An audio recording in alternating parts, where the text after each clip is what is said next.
सभी मित्रों को मेरा प्रणाम। और हम लोग इंतजार कर रहे थे, एक बहुत ही अच्छा फिल्म बना रहे थे Pawan Singh, power star Sooryavansham film है। और आप लोग ये फिल्म ज़रूर देखिए।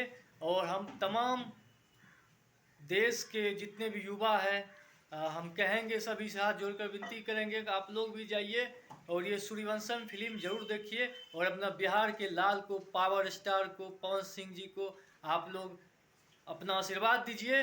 और आप देख सकते हैं काराकाट के जनता जनार्दन से भी अनुरोध है कि आप लोग जरूर जाइए, फिल्म देखिए और अपने बेटा को आशीर्वाद दीजिए, क्योंकि ये पावर स्टार पवन सिंह भैया जी हैं।